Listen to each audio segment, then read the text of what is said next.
பத்திர விவரங்களை தேர்தல் ஆணையத்திடம் சமர்ப்பித்த எஸ்பிஐ. குடியுரிமை திருத்தச் சட்டம் தமிழ்நாட்டில் அமல்படுத்தப்படாது என சூளுரைத்துள்ள முதலமைச்சர்.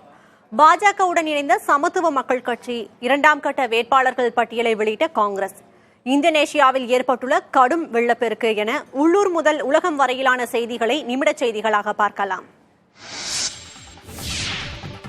மத்திய அரசின் தேர்தல் நன்கொடை பத்திர திட்டத்தை உச்சநீதிமன்றம் ரத்து செய்திருந்த நிலையில் தேர்தல் பத்திர விவரங்களை சமர்ப்பிக்க எஸ்பிஐக்கு உச்சநீதிமன்றம் உத்தரவிட்டிருந்தது.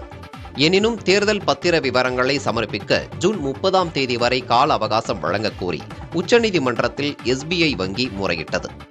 இதை ஏற்க மறுத்த உச்சநீதிமன்றம் இன்று மாலை 5:30 மணிக்குள் தேர்தல் பத்திர விவரங்களை சமர்ப்பிக்க எஸ்பிஐக்கு உத்தரவிட்டது. அதோடு வரும் 15ஆம் தேதி தேர்தல் பத்திர விவரங்களை தேர்தல் ஆணைய இணையதளத்தில் வெளியிடவும் உத்தரவிட்டது. உத்தரவை பின்பற்ற தவறும் பட்சத்தில் கடும் நடவடிக்கை எடுக்கப்படும் என எச்சரிக்கை விடுக்கப்பட்டிருந்தது. இந்நிலையில் உச்சநீதிமன்றம் விதித்த கெடுவுக்குள் தேர்தல் பத்திர விவரங்களை எஸ்பிஐ வங்கி அனுப்பி வைத்துள்ளது. இதையடுத்து தேர்தல் பத்திர விவரங்கள் சமர்ப்பிக்கப்பட்டு விட்டதை தேர்தல் ஆணையம் எக்ஸ் வலைதளம் வாயிலாக உறுதிப்படுத்தி உள்ளது. இதன் மூலம் வரும் 15ஆம் தேதி தேர்தல் பத்திர விவரங்கள் தேர்தல் ஆணைய இணையதள பக்கத்தில் வெளியிடப்படும் என எதிர்பார்க்கப்படுகிறது. இதற்கிடையே தேர்தல் பத்திரங்கள் தொடர்பான தீர்ப்பை நிறுத்தி வைக்க கோரி குடியரசுத் தலைவருக்கு உச்சநீதிமன்ற வழக்கறிஞர்கள் சங்கம் கடிதம் எழுதியுள்ளது. குடியரசுத் தலைவர் தனது அதிகாரத்தை பயன்படுத்தி உச்சநீதிமன்றத்திடம் கருத்து கேட்க வேண்டும் என்றும், கருத்து கேட்கும் வரை உச்சநீதிமன்றத்தின் தீர்ப்பை அமல்படுத்தாமல் நிறுத்தி வைக்க வேண்டும் எனவும் வேண்டுகோள் வைக்கப்பட்டுள்ளது. குடியுரிமை திருத்தச் சட்டம் தமிழ்நாட்டில் அமல்படுத்தப்படாது என முதலமைச்சர் மு.க.ஸ்டாலின் அறிவித்துள்ளார். இது தொடர்பாக அறிக்கை வெளியிட்டுள்ள அவர், குடியுரிமை திருத்தச் சட்டம் இந்திய அரசமைப்பு சட்டத்திற்கு எதிரானது என தெரிவித்துள்ளார். இந்திய மக்களிடையே பேதங்களை தோற்றுவிக்க வழிவகை செய்யும் சட்டத்தால் எந்த நன்மையும் இல்லை என்றும், தேர்தல் அரசியலுக்காக குடியுரிமை திருத்தச் சட்டம் தற்போது அமல்படுத்தப்படுகிறதோ என்ற கருத வேண்டியுள்ளதாகவும் முதலமைச்சர் குறிப்பிட்டுள்ளார். இந்திய நாட்டின் ஒற்றுமைக்கு பங்கம் விளைவிக்கும் எந்த சட்டத்திற்கும் தமிழ்நாடு அரசு இடம் கொடுக்காது எனவும் முதலமைச்சர் மு.க.ஸ்டாலின் உறுதிபட தெரிவித்துள்ளார்.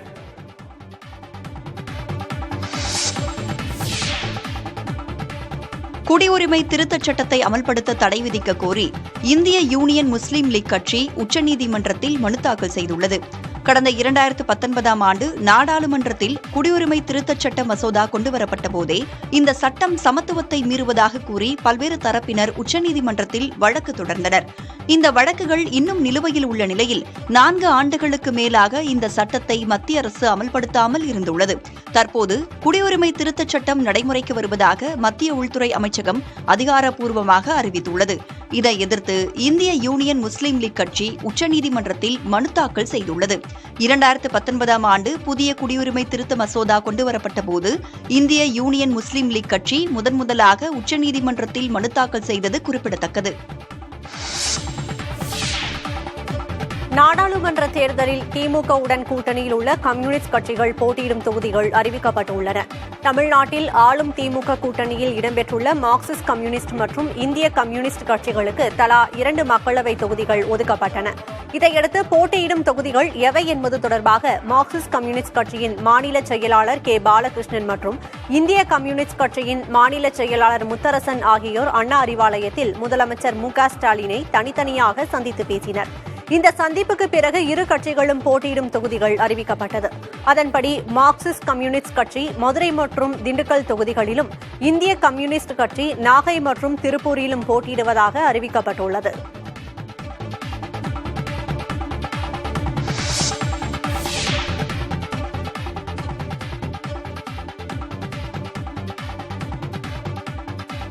பாஜகவுடன் சமத்துவ மக்கள் கட்சியை இணைத்து அதன் தலைவர் சரத்குமார் அறிவிப்பு வெளியிட்டுள்ளார். மக்களவை தேர்தல் நெருங்கும் நிலையில் தமிழகத்தில் கூட்டணி அமைத்து தொகுதி பங்கீடு பேச்சுவார்த்தையில் பாஜக கவனம் செலுத்தி வருகிறது. பாஜகவுடனான கூட்டணியை உறுதிப்படுத்தும் பேச்சுவார்த்தையில் சமத்துவ மக்கள் கட்சி தலைவர் சரத்குமார் ஈடுபட்டு வந்தார். தொகுதி பங்கீடு குறித்த முடிவு ஒரு சில நாட்களில் எடுக்கப்படும் என தெரிவிக்கப்பட்டிருந்த நிலையில் சமத்துவ மக்கள் கட்சியை பாஜகவுடன் இணைத்து அக்கட்சியின் தலைவர் சரத்குமார் அறிவித்துள்ளார். சென்னையில் பாஜக மாநில தலைவர் அண்ணாமலை முன்னிலையில் நடைபெற்ற நிகழ்ச்சியில் சமத்துவ மக்கள் கட்சியை பாஜகவுடன் சரத்குமார் இணைத்துக் கொண்டார். அப்போது பேசிய அண்ணாமலை, தேசியத்திற்கு சரத்குமார் தேவைப்படுவதால் தமிழகத்தில் சரத்குமாரை அடைத்து வைக்க பாஜக விரும்பவில்லை என தெரிவித்தார். தொடர்ந்து பேசிய சரத்குமார், பாஜகவுடன் இணைந்தது சமத்துவ மக்கள் கட்சியின் முடிவு அல்ல என்றும் மக்கள் பணிக்கான தொடக்கம் என்றும் தெரிவித்தார். ஹரியானா மாநில முதலமைச்சர் பதவியில் இருந்து மனோகர் லால் கட்டார் விலகியதை தொடர்ந்து அம்மாநில முதலமைச்சராக நயப் சைனி பதவியேற்றுக் கொண்டார். ஹரியானாவில் முதலமைச்சராக இருந்த மனோகர் லால் கட்டாருக்கும் துணை முதல்வராக இருந்த ஜனநாயக ஜனதா கட்சியின் துஷ்யந்த் சௌதாலாவுக்கும் இடையே மோதல் போக்கு நிலவி வந்த நிலையில் முதலமைச்சர் மனோகர் லால் கட்டார் மற்றும் அவரது அமைச்சர்கள் தங்கள் பதவியை ராஜினாமா செய்தனர். மக்களவைத் தேர்தலில் மனோகர் லால் கட்டாரை களமிறக்க பாஜக முடிவு செய்துள்ள நிலையில் பாஜக சட்டமன்ற உறுப்பினர்கள் கூட்டத்தில் சட்டமன்ற கட்சித் தலைவராக நயப் சைனி தேர்வு செய்யப்பட்டார்.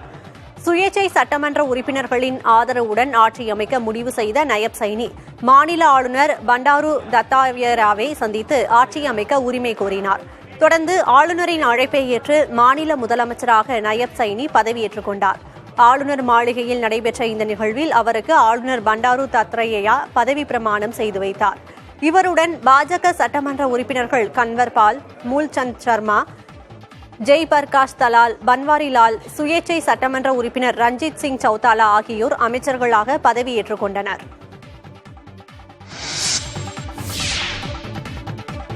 கலைஞர் மகளிர் உரிமை தொகை பெறும் பெண்களை இழிவுபடுத்தி பேசியதாக கூறி நடிகை குஷ்புவுக்கு கண்டனம் தெரிவித்து அமைச்சர் கீதா ஜீவன் வீடியோ வெளியிட்டுள்ளார். நடிகை குஷ்பு அவர்கள் முதலமைச்சர் வழங்கும் இந்த கலைஞர் உரிமை தொகை திட்டத்தை பற்றி மிக இழிவாக பேசியிருக்கிறார்கள். குறிப்பாக தமிழக அரசு அந்த பெண்களுக்கு வழங்கும் தொகையை பிச்சை போடுவதாக இழிவுபடுத்தியுள்ளார்கள். அந்த உரிமை திட்டத்தை பெறுகின்ற அந்த 1,16,00,000 பெண்களையும் இழிவுபடுத்தி அந்த அம்மா பேசியிருக்கிறது மிகவும் வருத்தத்தை தருது. பெண்களுடைய வாழ்க்கை நிலை அறியாதவர் என்பதை நாம் இதன் மூலம் அறிய முடிகிறது. அந்த அம்மாவுக்கு என்ன தெரியும்? தமிழ்நாட்டில் உள்ள ஏழை எளிய மக்கள் நடுத்தர வாழ்க்கை முறை என்னன்னு தெரியுமா உங்களுக்கு? அந்த 1000 ரூபாய் எவ்வளவு பயன் தருது என்பதை நீங்கள் அறிவீர்களா? ஒன்றுமே தெரியாமல் வீட்டிலேருந்து வெளியே வந்து மைக்கை பார்த்து பேசுறது நான் வன்மையாக கண்டிக்கிறேன். வாழ்வாதாரத்துக்கு உதவக்கூடிய ஒரு உரிமை தொகையை நீங்கள் அசால்ட்டா பிச்சை போடுறான்ற வார்த்தை சொல்றீங்க. பிச்சைன்றது அர்த்தம் தெரியுமா உங்களுக்கு? நீங்க பாட்டுக்கு வார்த்தைகளை இப்படியெல்லாம் யூஸ் பண்ணாதீங்க. நிச்சயமா இதற்கு எங்களுடைய தமிழ்நாட்டு பெண்கள் 1,16,00,000 மகளிர் உரிமை தொகை பெண்களும் உங்களுக்கு சரியான பாடம் போட்டுவார்கள். அவர்கள் உங்களை பார்த்துக் கொள்வார்கள்.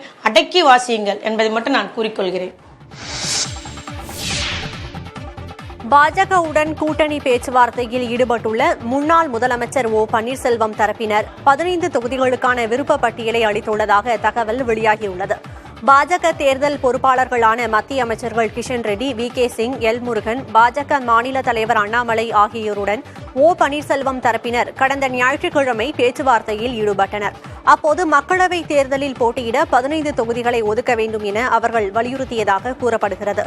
மத்திய சென்னை, ஸ்ரீபெரும்புதூர், ஆரணி, திருச்சி, தஞ்சாவூர், நாகப்பட்டினம், சேலம், நாமக்கல், கோவை, மதுரை, தேனி, ராமநாதபுரம், சிவகங்கை உள்ளிட்ட 15 தொகுதிகளை விருப்ப தொகுதிகளாக ஓ பன்னீர்செல்வம் தரப்பினர் கொடுத்துள்ளதாக தகவல் வெளியாகியுள்ளது. அரசு அலுவலர்கள் மற்றும் ஆசிரியர்களுக்கு 46% உள்ள அகவிலைப்படி 50% உயர்த்தி வழங்கப்படும் என முதலமைச்சர் ஸ்டாலின் அறிவித்துள்ளார்.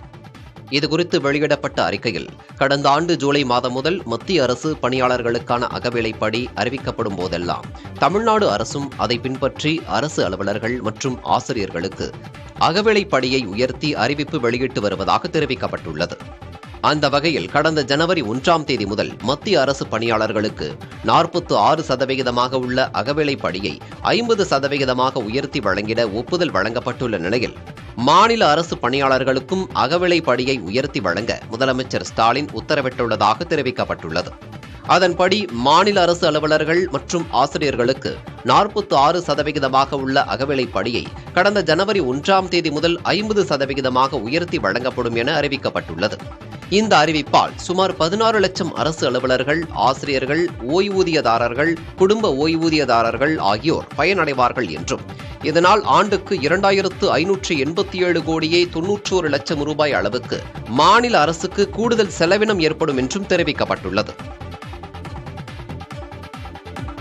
அண்மை செய்திகளுக்கு தொடர்ந்து இணைந்திருங்கள் புதிய தலைமுறையுடன்.